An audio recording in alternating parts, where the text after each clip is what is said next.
America fights back, and today's top story is about how the Saudis have decided to help normalize relations with Israel. This change to normal could happen in the next 9 to 12 months. It's pretty clear why America did what it did. They are trying to make a peace plan, like the one China made between Saudi Arabia and Iran. In other words, they are jealous, and have realized that fighting might not be the best way to get what they want. Instead, peace could be a better way to get them to do what they want to do. The thing that the U.S. wants is for Saudi Arabia to recognize Israel. In exchange, the U.S. will promise their safety, but it will cost them a lot. Also, they will get help setting up a nuclear program for peaceful use. MBS, Mohammed bin Salman, is being given this important bargaining chip, and he may decide to take it. But we all know that nothing in life is free. The U.S. wants Saudi Arabia to make some changes. In fact, they have 3 specific requests that go against China and are unthinkable to the rest of the world. The Wall Street Journal says that President Biden is expected to try to get these 3 guarantees. 1. Don't let China build defense bases in the kingdom. This is a clear and reasonable request, since they don't want anyone to question the CENTCOM or Central Command of the United States in the area. 2. Stop Chinese technology from spreading in Saudi Arabia, which means that MBS shouldn't work with Huawei. 3.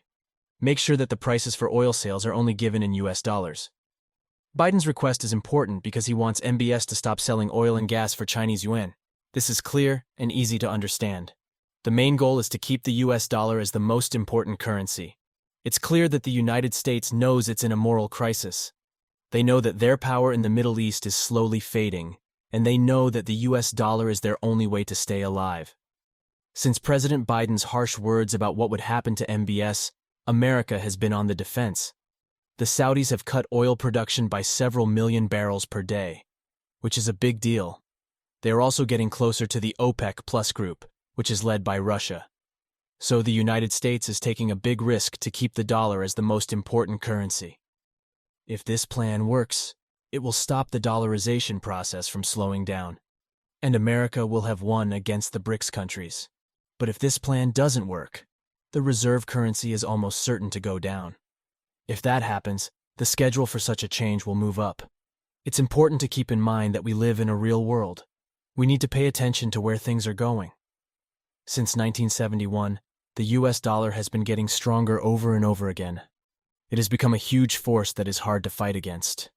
This is one of the main reasons why the Western media often laughs at people who try to stop dollarization. Many articles say that the dollar will always be the most important currency. This is because the desire for US dollars keeps going up. At this point, everyone knows what the basic ideas are. If you want to buy goods and food from other countries, you must have dollars on hand. Also, when it comes to buying in dollars, there is only one market that can handle this much liquidity, and that is the well-known US Treasury market. With a worth of more than $25 trillion, this market is bigger than all of the G7 countries, including China, put together. So, the desire for US dollars makes sure that money keeps coming into treasuries, which keeps the system going.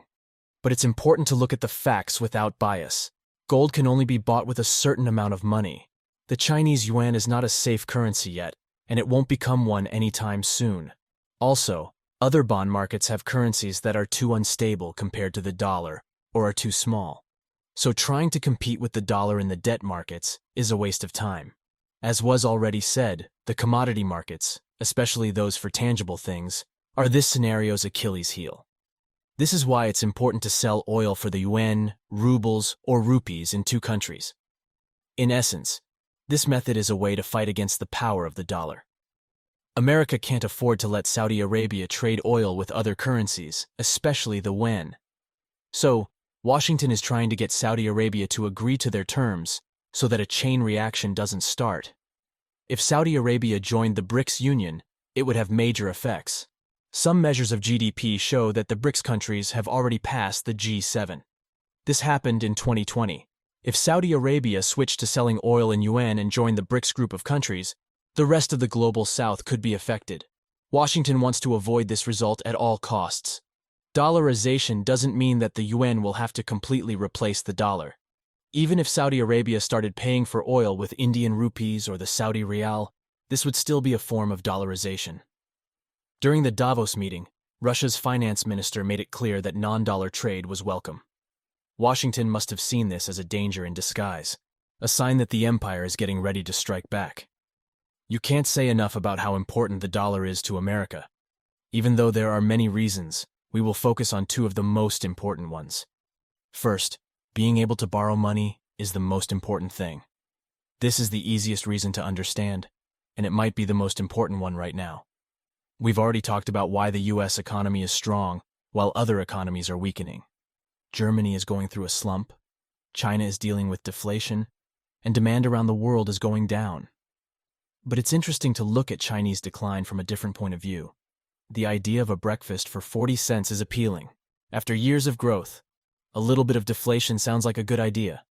But getting back to America, its dollar-based system lets it keep taking money from the rest of the world to put back into its economy. This system looks like the world's most powerful country taking money out of the global market. The United States needs cash to keep its zombie-like economic system going. When you look at the fact that the GDP has grown by more than 2% in each of the first 2 quarters of this year, there seems to be a question. How is it that the US can keep growing while the rest of the world shrinks? The answer is to spend more than we have. When the debt limit was lifted in June, Janet Yellen was able to borrow more than $1 trillion in just 1 month to give Congress money to spend. This shows how important it is to have the backup currency. It is a power lever that the US does not want to give up. If I had an unlimited platinum credit card and could print my own money, I would probably keep borrowing for as long as I could. The second most important reason is to keep the military in charge. This is expensive, especially when you think about how many American troops are stationed all over the world. The fact that America has 750 bases in 80 different countries shows how far it can reach around the world. To keep such a large network running, a lot of money is needed. It is very important to be able to borrow money to pay troops, equip them, and spread power around the world. When someone buys US treasuries, they are actually helping to pay for the US troops. This benefit is too important to give up. If the dollar-based economy falls apart and the United States can't keep borrowing money, the Federal Reserve would have no choice but to print money, which could lead to hyperinflation.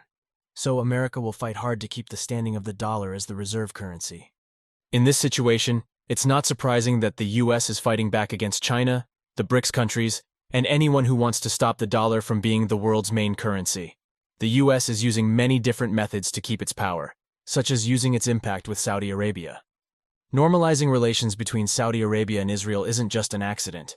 It's a planned move to get Saudi Arabia to join the US dollar system. As investors, it's important to pay attention to how this geopolitical and economic fight is changing. The result is still unclear, and both America and China are making moves to protect their own interests. Even though no one knows who will win in the end, it is clear that Saudi Arabia is a key player in this global battle. Whether they choose to work with the US or China will have a big effect on how the dollarization process goes. In the end, the US and China are still fighting for power, especially when it comes to the role of the US dollar as the world's main currency. Both sides are using plans to protect their own interests and change the way the world works. The choice of whether Saudi Arabia will side with the US or China is very important because it could either keep the US dollar on top or speed up its decline. As we move through these complicated times, it's important to stay educated and aware of the geopolitical changes that affect the economy.